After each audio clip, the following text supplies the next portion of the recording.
draft report by Republican members of the House Intelligence Committee says that there is, quote, no evidence of collusion, coordination, or conspiracy between the Trump campaign and the Russians. That's the result of 14 months of investigation.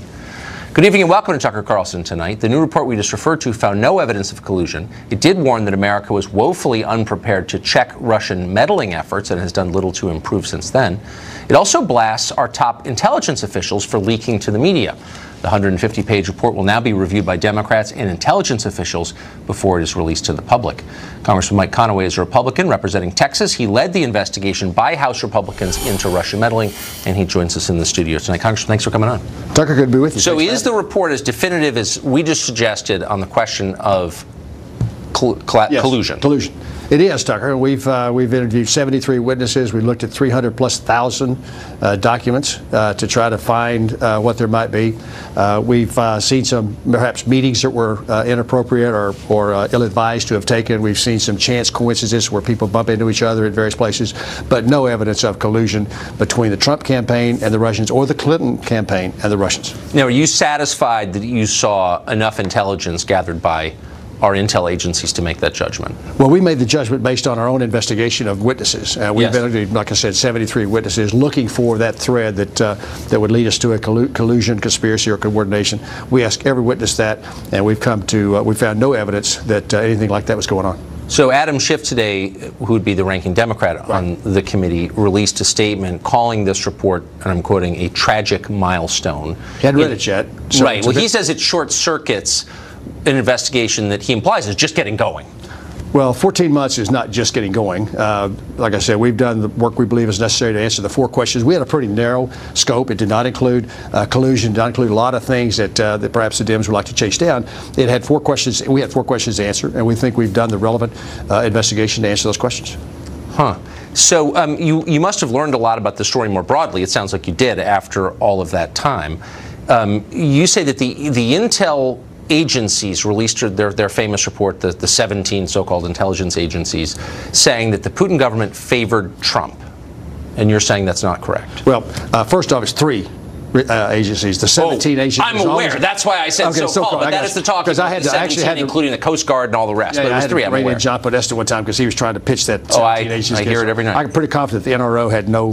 Yeah, I got that. So the 3 that did, 98% of what they did on that ICA we agree with. We had 2 trained analysts and 2 trained professionals go through that with a fine-tooth comb, all the underlying documents, some thousands of pages of documents to go through, and the piece about Trump. But the Putin purported preference for Trump, we think, is not supported by the evidence that was available throughout the entire process. Why would they say that? We'll have to ask them, but we believe that we disagree with them. That thing started early December and was finished in January, coinciding with an attack on the Trump presidency throughout that time frame by other issues, things going on. Yes. And this seemed to underpin that narrative that somehow Putin had more effect on the election than he should have, and it delegitimatize the Trump presidency. Easy for you to say. The Trump presidency.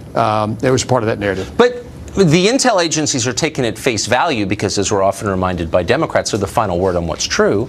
Well, it sounds almost like a political statement they were making. Well, it looks like that, but like I said, 98% of what they did in the ICA we think is the tradecraft. There is tradecraft associated with analytics, and that was probably followed.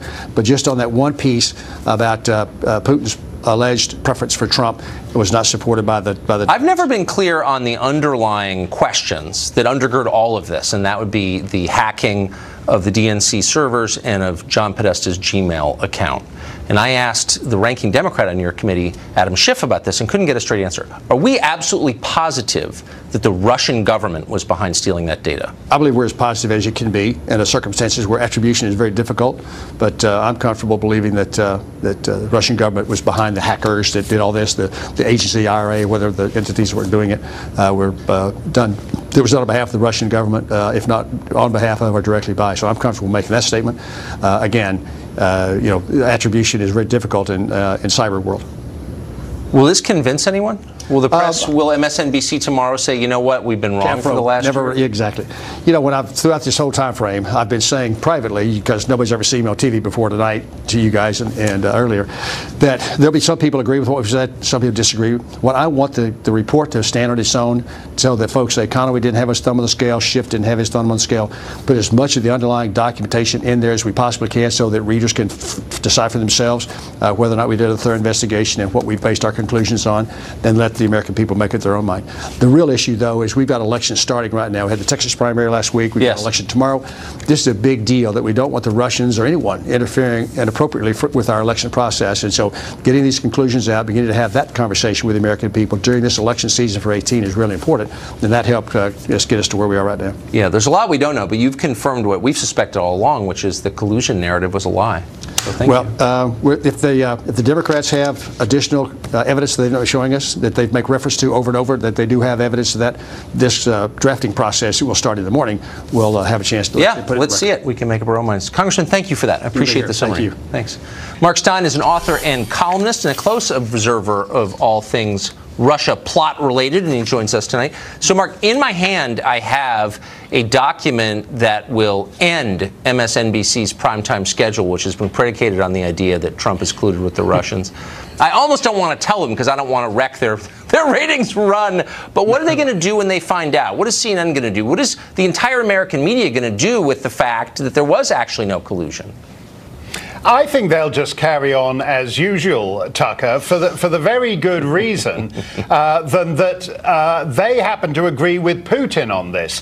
Putin's object, which is a reasonable one for any hostile power to take to other nations, is that he wanted to sow confusion. And he wound up sowing confusion because for the last 18 months, the Democrats and the media have run around like headless chickens, shrieking about some guy who happens to be related to a cabinet secretary who happens to find himself in a bar in the Seychelles, and a Russian walks into the bar. And it's actually not illegal to talk to Russians in bars or Russians in diners or Russians in department stores. That's not a crime. So if you want to go to a bar in the Seychelles and talk to a Russian, good luck to you. And what happened is that the great slow elephantine process of American investigations of this nature, which is always looking in the rear view mirror. So we're great at investigating stuff that happened 2-3 years ago. Meanwhile, Putin's getting on with stealing the next election because everybody else is looking ahead while we're doing all this rear view mirror stuff. Well, that's a great question. But the next question would be, what about the people whose lives have been destroyed based on the understanding they were in some way colluding with Russia? That would include Carter Page, Ambassador Flynn, people who will never work meaningfully again, who had to sell their houses, who in Flynn's case were indicted. What happens to them? Does someone make them whole? Well, I think so, and I actually think that's a more serious problem because I think there are serious questions about corruption and excessive use of muscle at the federal prosecutorial level. I don't think it's respectable that the federal government wins 97% of the cases that it drags into court. That's Saddam Hussein, Kim Jong-un levels of prosecutorial success, and Americans should be ashamed of it. And Americans who seem to think it's clever that you can put the screws on Mike Flynn and persuade him to plead guilty to something just because he doesn't want to have what's left of his savings account cleaned out. I think that's disgusting. And rather than obsessing and worrying about Russia for another 2 years, I'd like us to actually seriously address what is wrong with federal prosecution, what is wrong with the FBI, what is wrong with the DOJ, and clean it up, because it ain't respectable and Americans should be ashamed of it. But that's what we're supposed to be doing in the media, aren't we? We're supposed to be on the lookout for bullies abusing their power and crushing the weak with their power to their own benefit. That's going on, and the cheerleaders of it are the media. No, and there's something very weird about actually seeing the left, who used to be all about sticking it to the man, doing this thing, as you just quoted, the so-called 17 intelligence agencies. I don't know why we need 17 intelligence agencies, but for some reason it seems to impress left-wing journalists. So if we added another 32 intelligence agencies and we had 49, if we had 49 spook agencies, they'd be even more impressed. And these are the same people, by the way. The one practical thing to come out of this thing is we need election security in this country, and yet the same people who tell us that they're scared about Russians interfering in the election are the same people all over the country who are saying that illegal immigrants should have the right to vote. In which case, if a Venezuelan or a Colombian can vote, why the hell can't a Russian interfere in the election too? We can all get a piece of it. That's exactly right. And they're the ones defeating voter ID laws, and they're the ones who are for online voting, which can easily be hacked, and against paper ballots. It's totally disingenuous. Those are not their concerns at all. What they worship is power. That's what they seek.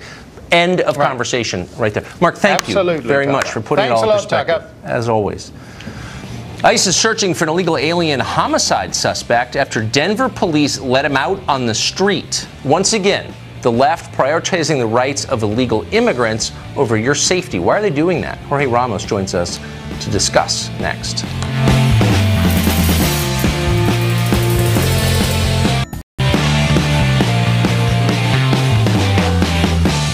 An illegal immigrant charged with homicide has been released and is out on the streets tonight because politicians in Denver have decided that keeping our country's borders open is a higher priority than protecting our citizens. Police say that Ivan Zamaripa Castaneda killed a truck driver in a hit and run. Federal law enforcement wanted him held in custody. But thanks to Denver's sanctuary city policies, authorities there refused. They did not hold him, they let him go. On Friday night, lawyer Paul Reyes came on this program and said that wasn't going to happen. The progressives in Denver were not trying to protect illegal immigrants at the expense of public safety. Watch this. Why wouldn't you, if you're the Denver Sheriff's Office, the second that call them and say, you know, this guy's leaving at this hour, be waiting for him? Why wouldn't they do that? What's the answer? They're not going to get sued for that. Because as ICE itself has said, they are issuing on a daily basis, a weekly basis, between 35 and 40,000 of these detainers. No, I'm not talking about 35. I'm talking about this guy, the guy charged with homicide. Why wouldn't they do it in this specific case? Will Denver do that? Why wouldn't they? The reason they did not was because, again, ICE did not make him a priority by failing to get the warrant for it. Because they did not get the warrant, the local law enforcement did not take it seriously. The local law enforcement now you're being does need a warrant. They're not doing it because they don't care. That's the truth, and you know it. Well, he was, of course, being disingenuous. ICE asked the Denver Sheriff's Office for notice if Zamaripa Castaneda was going to be released, but deputies in Denver refused. After he posted a $25,000 bond, Zamaripa Castaneda was released at about 5:30 p.m. on Saturday evening. ICE was not notified for more than an hour, and by that time, he was gone. Zamaripa Castaneda is now on the loose. He's an immigrant fugitive. So a person is dead, and all the Democratic Party can think of is how to protect his killer from deportation? That's normal on the left now. In Oakland, California, federal authorities wanted to arrest drug dealers, child molesters, and gang members, but Mayor Libby Schaaf warned them so they could get away before the feds showed up. The press howled, and a woman called Perla Morales Luna had her arrest caught on camera. You've probably seen it online today. They suggested she'd been abducted from her family. Well, turns out she was wanted on human trafficking charges. That may not have made your Facebook feed. In Baltimore, meanwhile, one of the poorest cities in the country, officials cut city funding for streetlights and trash cans to plug a hole in the budget, and yet somehow the city found hundreds of thousands of dollars to pay lawyers to represent illegal aliens fighting federal law. In all cases, the message could not be clearer to the rest of us. Democrats are on the side of illegal aliens over hurting American citizens. They're not even pretending anymore. Jorge Ramos is a Univision anchor. He just wrote a book. It's called Stranger, The Challenge of a Latino Immigrant in the Trump Era. He joins us tonight. Jorge, thanks for coming on. Tucker, great to be here again. Thank you. Thank you so much, and congratulations on the book. And the book is partly about what American policies ought to be. We're talking about what America's policies ought to be on this show. And so in light of that, I want to ask you about a tweet that you just sent out, which I was amazed by. It was in Spanish, but here's what the tweet said. I got my voter credential to vote from the United States in the elections in Mexico on July 1st. Now I have to register and wait for my ballot by mail. It's an expensive and complicated process, but you have to do it. I thought you were an American. I am Mexican and I am American. That's completely legal. And I wish I could give you an easier explanation on my identity, but that's exactly who I am.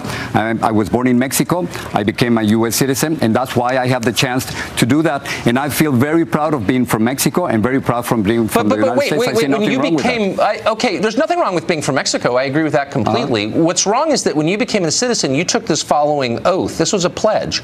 And you said you swore absolutely and entirely to renounce all allegiance to any foreign state you have ever been a citizen of.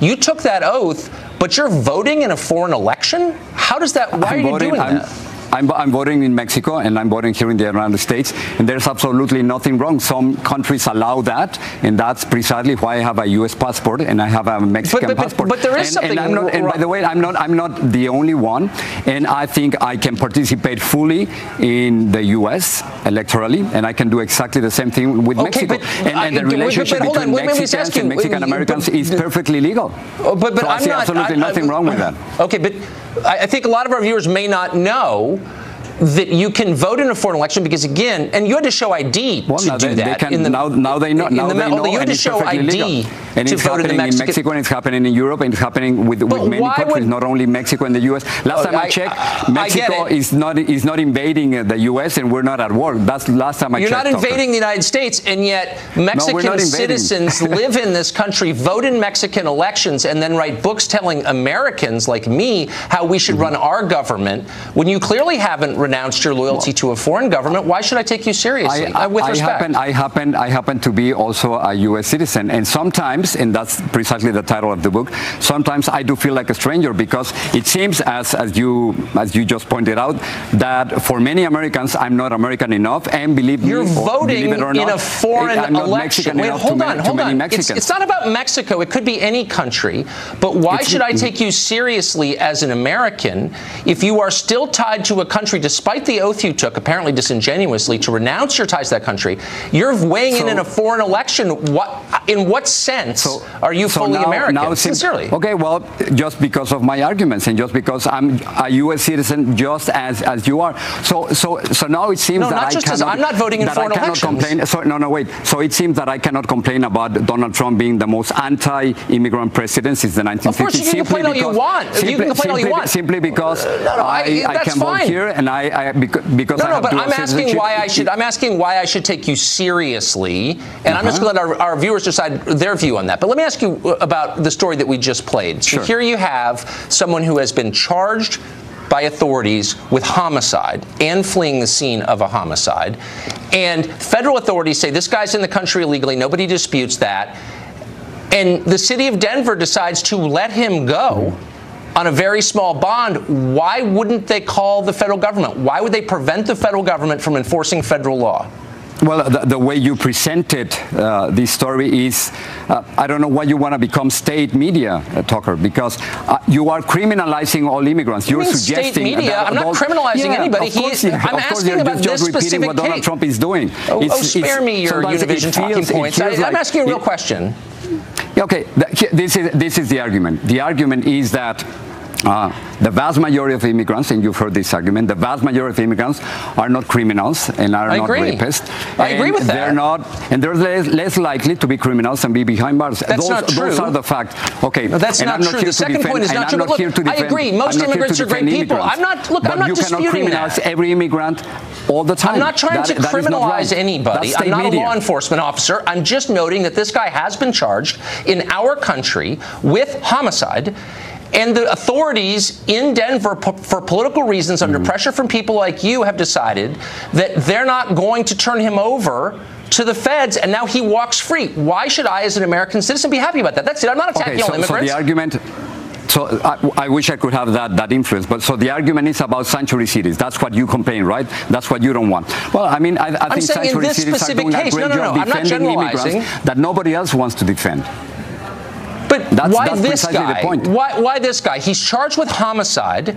People in Denver don't care about theoretical arguments about Trump being mean to immigrants. They don't want a guy charged with homicide who's here illegally wandering the street. I'm not here to defend criminals. I'm not here to defend criminals, but just to criminalize all the immigrant population simply because of one person would be like if I would criminalize all the white population simply because of what Stephen Paddock did in Las Vegas, killing 58. Well, you're part of the white population, if I could just point out. You always pull that card on the white population. You're whiter than I am, Jorge. Knock that stuff off. I'm not, you know what? It is completely I'm not rising to that to criticize the whole population or a whole group simply because of one person. Okay.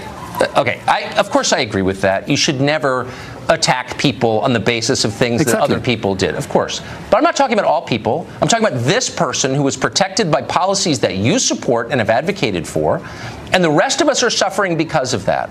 So why don't you tell me why it's a good idea to let this specific guy out of jail, Mr. Neck Tattoo, charged with homicide, and why should we be happy about that? They could have turned him over to the feds, and they didn't because of pressure from you. Again, I'm not here defending any criminals, but I'm. So will you say that this is a bad decision? But I think sanctuary cities is a good idea. I think somebody has to defend immigrants. You know, I was listening to. But who's going to defend the rest of us? Why should we be for this, American citizens? Let me give you another argument. I've been listening to what's happening in Los Angeles. It's also sanctuary city, and the Los Angeles Police Chief Charlie Beck said the following: that the reports of sexual assault and domestic violence in the city Latinos residents has declined. Why? Because of fear.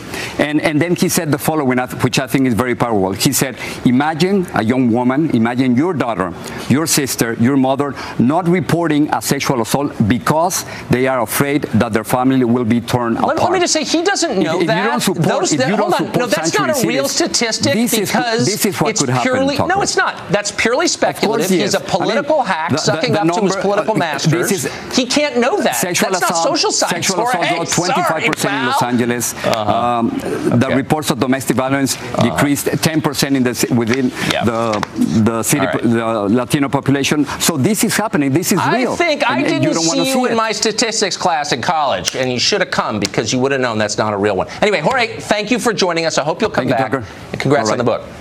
Thanks. Well, the left is declaring public figures to be non-persons over the slightest verbal infraction. This is happening in government. It's happening especially in the private sector and on campus. Yet some of the left has nothing bad to say about Louis Farrakhan. What's their thinking on that? That story coming up. Left has heard it wherever they get their talking points. Defend Nation of Islam leader Louis Farrakhan at all costs. In late February, Farrakhan railed against Jewish people at an event. He said they created apartheid and were causing black men to become gay through the use of marijuana. Women's March national co-chair Tamika Mallory will not denounce him. Meanwhile, The Atlantic magazine, which all the smart people read, has published a piece defending him, in effect, citing the Nation of Islam's role in poor communities. Marjorie Clifton is a consultant and a self-described feminist, and she joins us tonight. Marjorie, it's great to see you. Good to see you. How are you? So I knew you were a feminist. I had no idea that Louis Farrakhan was sympathetic to feminism. I went to the Million Man March in '95. I think, actually, to be honest, I think there are worse people in America than Louis Farrakhan. But he's a hater, and he's certainly not a feminist, and he's an open bigot. So, like, why would the Women's March, which is about women and progressive values, be tied to him? Well, it actually wasn't. They just came out in a public statement and denounced his statements that were anti-Semitic. But what's interesting about the Women's March, it is in a movement that is embracing a lot of different kinds of women. So you've got women coming from the African-American community, the Jewish community, the white community, the Muslim community, and it's complicated. And one of the amazing things that I'm seeing in this movement is a willingness to acknowledge that sometimes we step in it because we are in some ways not aware of how even just participation in an event, like we saw with Tamika Mallory, who attended an event where he was speaking, offended others. And what's great about her is she has come forward and apologized to those around her for the ways that she created. And she has very publicly come out and said, of course, I do not defend those statements. And of course, I denounce but that's actually, but if I can, wow, I've never seen a gloss like that. It's in fact, I'm blinded by the sheen from the gloss that you just put on that. She didn't actually say that. She continued to defend him. She initially refused until the media noise got so loud from the right that she couldn't ignore it. She defended him and said, I'm not disavowing him. And it's so are you suggesting that she didn't know of his views? She doesn't have Google or Wikipedia where she is? What I think she didn't realize was that in one thing he said, and actually, as you said it in the last segment, one person, an entire movement shouldn't be discredited for the actions of someone associated in any removed way, and that's what we're talking about. But wait, here. wait a second. No, hold on. But hold on. I can't let you go on that because again, Sure. I just want to be clear. I think there are worse people than Louis Farrakhan. I think Farrakhan's repugnant. But I think they probably do some decent things in neighborhoods. I mean, I try not to paint in stark contrast. But by the standards that you're espousing and that Tamika Mallory is espousing, where if you've ever met anybody with whom the Atlantic magazine disagrees, or if you've ever said anything that doesn't kind of conform to our current sensibilities, you're out, man. You're fired from your job. There's no redemption. There's no apology that will ever cleanse your sins. Those are the standards that you are pushing. So why do you apply different standards to yourself? Actually, I'm not. And what I'm actually espousing is that in any movement, and this is true, by the way, of any administration, anyone else, there should be the opportunity to repair where something has done wrong. And I think that's true in terms of how the Me Too movement's handled all of these others, is that you cannot be guilty as accused on one shot. It doesn't mean that every person is perfect. It doesn't mean that we can't step in it and correct and repair. And that's what she is doing, by the way. And so this movement is acknowledging we're coming at this from a lot of different angles. And, Okay, well, interesting. So what I guess what you're saying is there are probably good people on both sides of it. Is that what you're saying? Kind of the Charlottesville line on this? Okay, yeah. So that's different. It's totally different. Oh, I'm sorry. It's because it's not your side, so it's totally different. But there are good people on both sides. That is kind of what you're saying. I mean, you agreed. No. What I'm saying is that this is a movement that's very different. It's not a single platform. It's encompassing all that was about inclusion. That means anyone with disabilities. It means I get it, but these are the leaders. But hold on. These are not some random people. These are the leaders of the movement, including Linda Sarsour. So let's just re-engineer this, reverse engineer it if we could. What about Farrakhan do you think they found appealing? They went out of their way to tie themselves to him and to defend him. Why, I wonder? No, actually, they didn't, and they did not. They don't have him representing it. What they denounced was his statements, but he was involved. But what did they like? I mean, why do you suppose she went to one of his? I mean, look, everybody over the age of 3 who can read English knows his views because they're the most famous thing about him. They're openly racist. So why would she go to one of his events? Was she the only person who didn't know? I'm honestly confused. See, he was very involved in the civil rights movement, and it's interesting because I'm not an African American woman. I remember him calling for racial separatism in alliance with the KKK, actually. So he wasn't involved in the civil rights movement. He was an organizer. He was an organizer in the Million Man March that you participated in. Yeah, that was 1995, 30 years later. But let me offer another way of looking at it. Okay, I'm not an African American woman, and it's interesting because I've talked to others in the African American community that said when OJ, was basically on trial, it was a very hard thing to get their heads around that he could, in a sense, not betray the movement, but do something wrong because he was an idol in that community. And I think there are people that do good things, but they also, can do bad things, but it doesn't make the whole movement discredited. I agree with you. Let me stop right now and just say, I totally agree. And we're all flawed. And good people do bad things. And by the way, bad people do good things because that's the nature of life. And so I hope you will add your voice to the tiny chorus of people reminding everyone else of that the next time someone gets fired from his job because he had lunch with someone that he doesn't agree with. Like, can you please help convince people that that's true? Okay, good. That is if I had one mission in life, it would be get people together and talk about it, give people an opportunity to repair, restore cultures of organizations when bad things happen. For example, the entire Catholic faith is not discredited by the fact that there were priests who were pedophiles. Billy Graham was not a bad person because he associated with Nixon at one point in time. That doesn't discredit his life's work. Well, good. We can't do things that way. I found the one reasonable liberal tonight. Thank you, Marjorie, because I agree with all of that, and I appreciate your saying it. Thanks. Well, Republicans control the House, they control the Senate, they of course control the White House. Why are they still sending billions of taxpayer dollars over time to Planned Parenthood, which is an explicitly Democratic organization whose leaders just spoke at the 2016 Democratic Convention? Talk to a Republican member of Congress next about that. He's trying to act like a Republican, so he won't give me one vote. Look, I don't know him. Looks like a nice guy. I hear he's nice looking. I think I'm better looking than him. I do. And he's slightly younger than me. Slightly. No, I heard that. Then I saw it. He's okay. He's all right. Personally, I like Rick Saccone. I think he's handsome. He's a very handsome man. That was President Trump in Pittsburgh over the weekend. Tomorrow night is a special election in the 18th Congressional District of Pennsylvania. The president won that district by 20 points in the presidential election. Recent polls show a pretty tough situation, though, for Republicans. Many have the Democratic candidate, Conor Lamb, in the lead. Obviously, we'll have the results here tomorrow night. Maybe surprised, maybe not, but of course, we'll tell you first.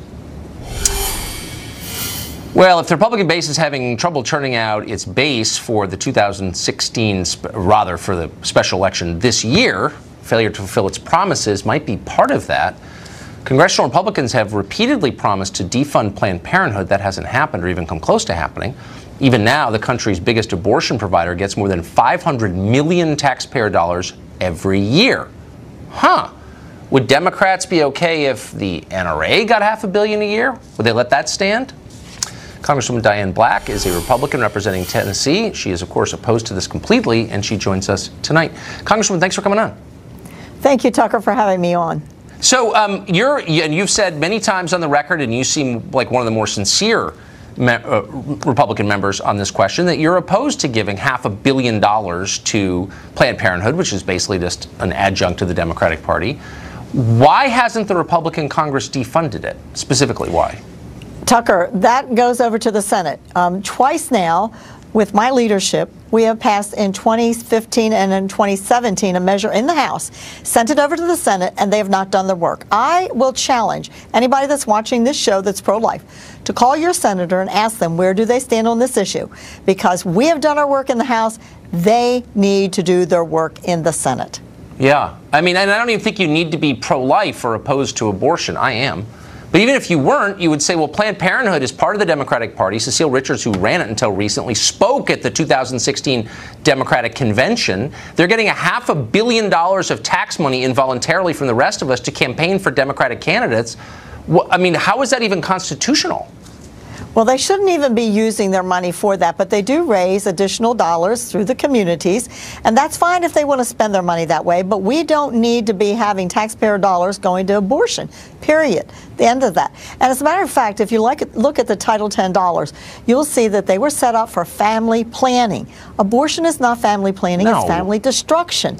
And so we should not even be giving them a single penny if they're providing abortion. So right, and it's a self-reinforcing loop. They lobby to keep their funding in place, so they keep getting funding. It's infuriating. So, but why wouldn't if that's the way we're going to do it, if you're going to figure out a way to get taxpayers to pay for one of your biggest political supporters to campaign for you, then why aren't Republicans saying the NRA, which trains a ton of law enforcement and military, trains everybody guarding our nuclear power facilities, for example, why don't they get $500 million a year in federal money to do the good work that they do? Could you just imagine that? Could you imagine the uproar by the left if we were to be doing that? I mean, this is ludicrous. And my bill simply says, look, if Planned Parenthood really wants to provide the services that they say they provide, and that is true family planning without abortion, then do so. Separate your abortion from your regular family planning. And then, you could get those dollars. It makes sense. Course. But I simply say take them away from them until they can show that not a single dollar in their clinics are being used for abortions. Neither are they giving money to those organizations that provide abortions. Yeah. I mean, that is a key Democratic plank. That is maybe the invaluable Democratic plank. Abortion equals happiness. And I just don't think that's true. And Tucker, I want to give the president a shout out on this because we were able to, through the Congressional Review Act, the CRA, to be able to overturn an Obama rule that said we in our state of Tennessee, which I was able to do before I went to Congress, to make sure that none of our dollars were going to Planned Parenthood or abortion clinics, that we were able to do that in our state. There were 11 states doing this already. Obama took that right away, and I want to just say thank you to the president who signed a Congressional Review Act that gave us back that right in Tennessee to make sure that our dollars are being used. Well, I'm for that, but let's cut off the $500 million from the rest of us. That would be nice, too. Congresswoman, thank you. Thank you for having me on, Tucker. A large number of pilots and defense officials, a huge number, amazingly, think that there is actual real evidence that cannot be ignored that UFOs are entirely real. For real. Why doesn't the government seem interested in this? A former Pentagon UFO investigator joins us next.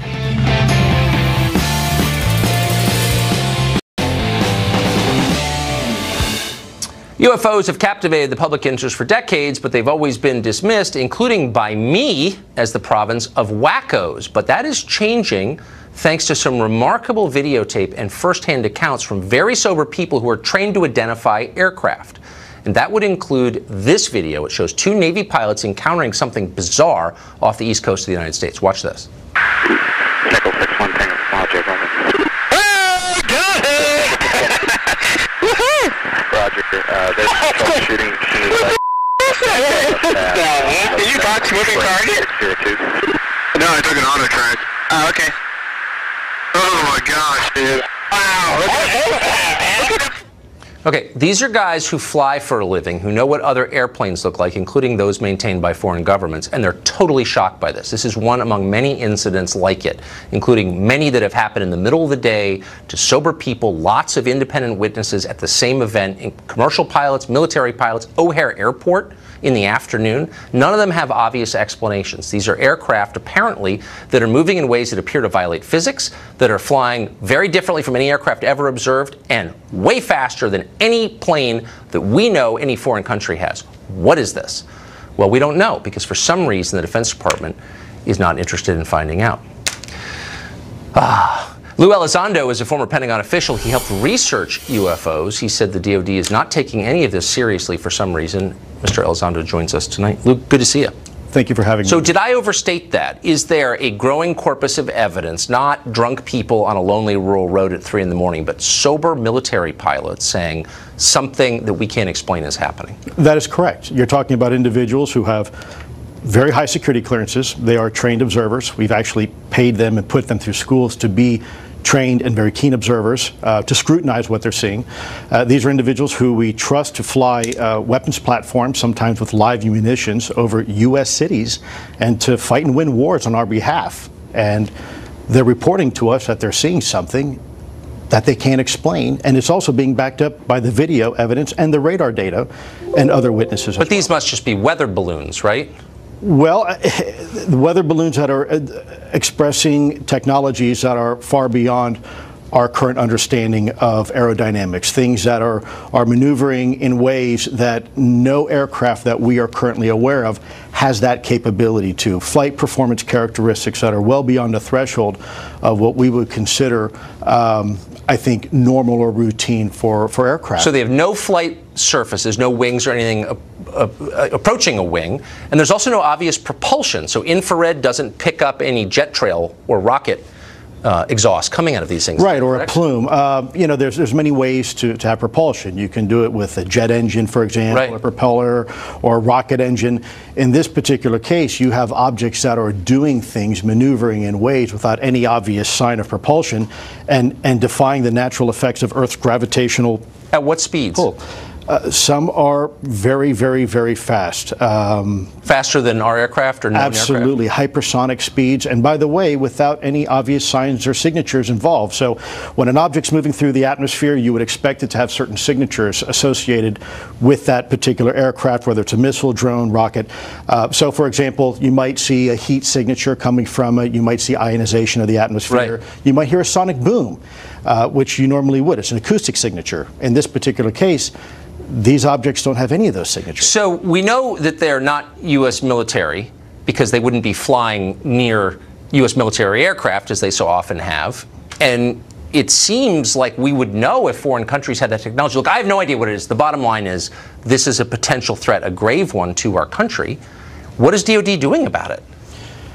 Well, I can't speak on behalf of DoD right now because I'm no longer employed as a Department of Defense employee, but I can speak to what they were doing about it and what they weren't doing about it when I was part of the program. I think DoD is a very large, complex organization. I think it's very good at what it normally does, but in this particular case, we had a very ill-defined problem set. And so when you're going to the boss and you say, look, boss, we have something here, we don't know what it is, we sure don't know how it works, and by the way, there's nothing we can do about it. That is a very difficult conversation to have in an organization that is, its sole mission is national security, right? I think it's terrifying. I mean, this seems potentially like one of the biggest stories of my lifetime, and I don't care if it's about UFOs or whatever you call it. Something that we don't understand is getting very close to our military aircraft, and the government isn't responding adequately. And I hope you keep sounding the alarm on this. Yeah, I think, if I may, just very quickly. We got 10 seconds. Okay. You go to the metro, you see a sign, see something, say something, and we get an attaboy for reporting it. In this particular case, these pilots who are seeing something and is backed up by other data, it's nothing. It's terrifying. That's the essence of dysfunction. Lou, thank you for that. I hope Yes, you'll sir. come back. We'll have more on tonight's breaking Russia report. That's next.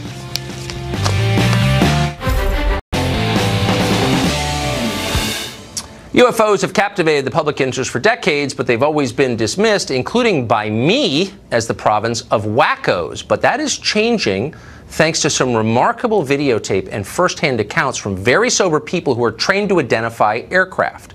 And that would include this video. It shows two Navy pilots encountering something bizarre off the east coast of the United States. Watch this. Nickel 6-1 Tango, Roger, over. Oh, got it! Woohoo! Roger, there's troubleshooting. Did you box moving target? No, I took an auto track. Oh, okay. Oh my gosh, dude. Wow.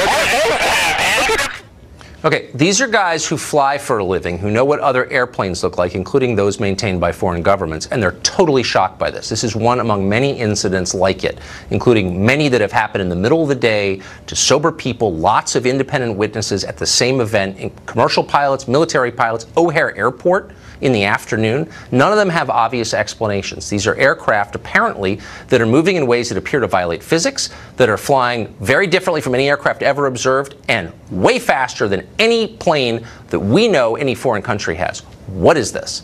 Well, we don't know, because for some reason the Defense Department is not interested in finding out. Lou Elizondo is a former Pentagon official. He helped research UFOs. He said the DoD is not taking any of this seriously for some reason. Mr. Elizondo joins us tonight. Lou, good to see you. Thank you for having me. So did I overstate that? Is there a growing corpus of evidence, not drunk people on a lonely rural road at 3 in the morning, but sober military pilots saying something that we can't explain is happening? That is correct. You're talking about individuals who have very high security clearances. They are trained observers. We've actually paid them and put them through schools to be trained and very keen observers to scrutinize what they're seeing.